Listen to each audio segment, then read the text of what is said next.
ने कहा कि सुन, मैंने तेरी भाग्य की रेखा को देखा है, एक जन्म नहीं 7 जन्म तक तेरे कोई बालक नहीं है।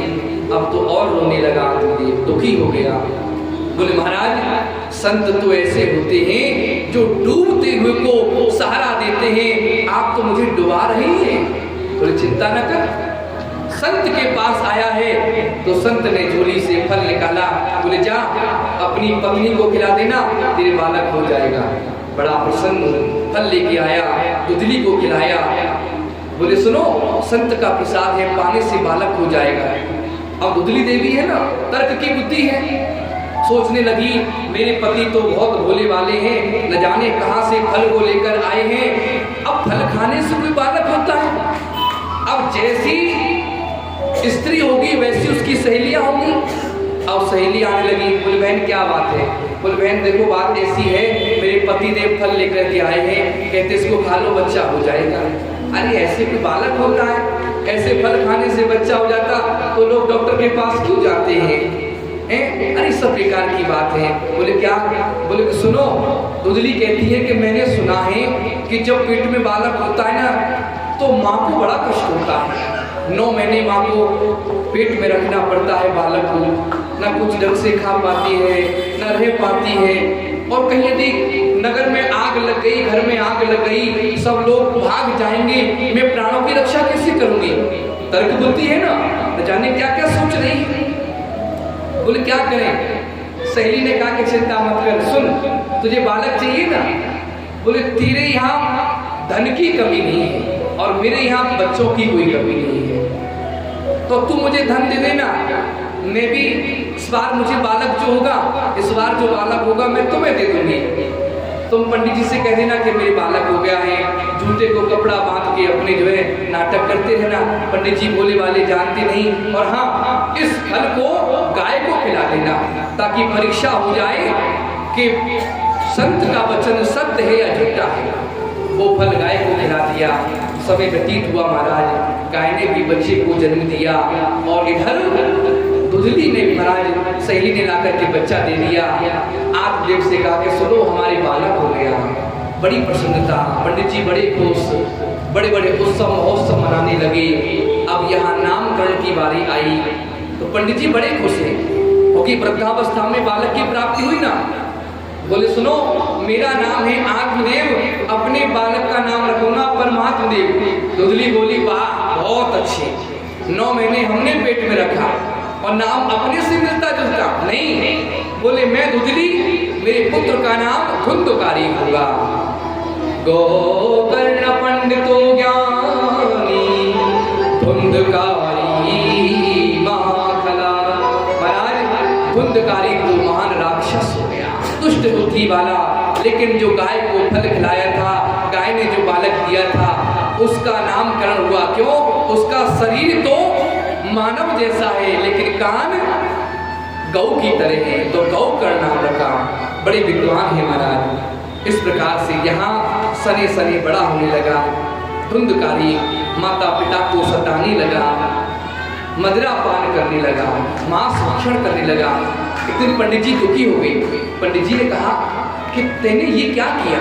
मेरे घर मंदिर जैसे घर को तू नरक बना दिया। मदिरा मांस, अरे राम राम, इससे तो अच्छा मैं बिना पुत्र के था। बोलो राधे राधे राधे। अल्लाह ना करे बच्चे को करवा करे। इस प्रकार से महाराज यहाँ पर पंडित जी बड़े दुखी हो गए।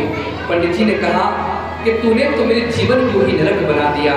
पंडित जी को मारने लगा, न जाने क्या क्या अपशब्द कहने लगा। एक दिन तो पंडित जी कमरे में दुखी रो रहे थे, तभी गोकर्ण जी महाराज आते हैं। वो भी पिताजी कहते हैं आप देखो पिताजी क्या बात है, आप इतने दुखी हो, रो रहे हो, क्या बात है मुझे बताओ तो सही।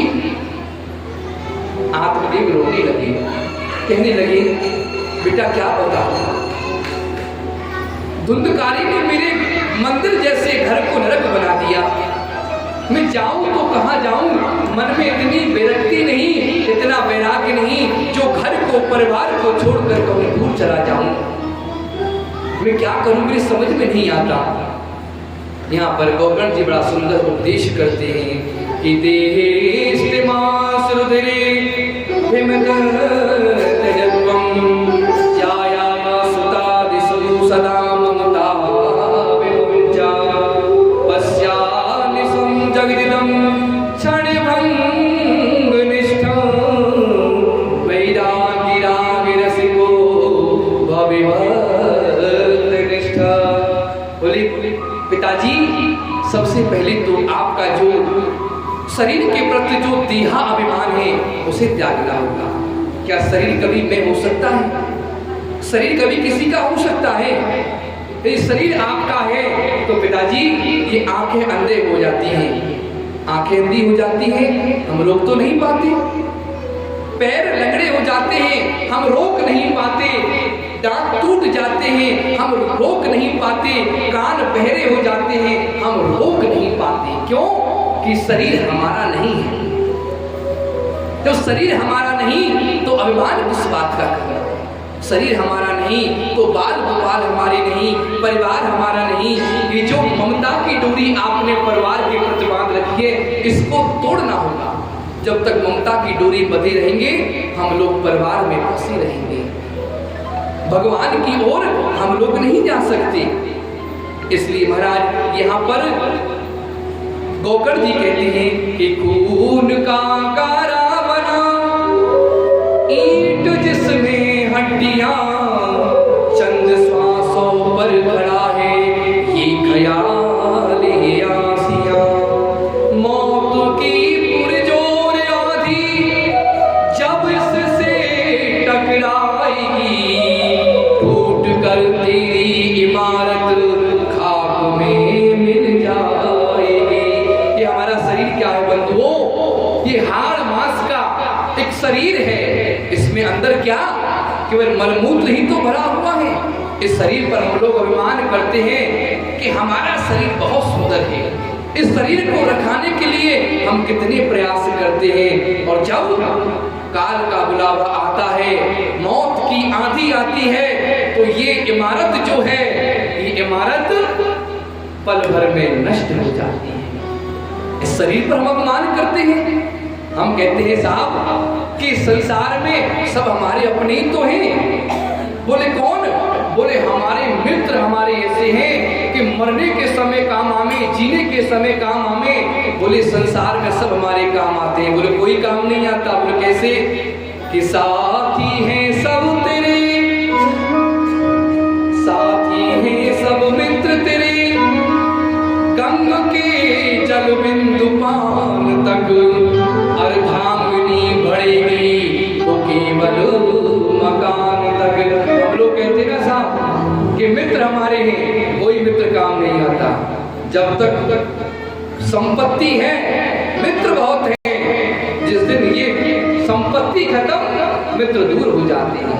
मित्र हमारे नहीं हैं, और ज्यादा से ज्यादा हमारा संग निभाएंगे। कहते ना कि हमारा दोस्त हमारा फ्रेंड तो 7 जन्मों तक संग रहेगा।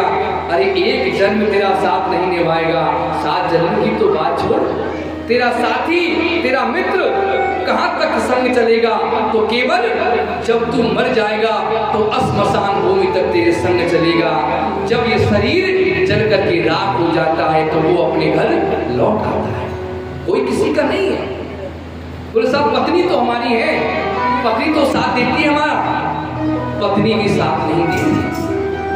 जिस पत्नी के लिए हम परिवार को छोड़ देते हैं, रिश्तों को तोड़ देते हैं, वो पत्नी भी साथ नहीं दे पाती। क्यों? पत्नी का अधिकार कहां तक है?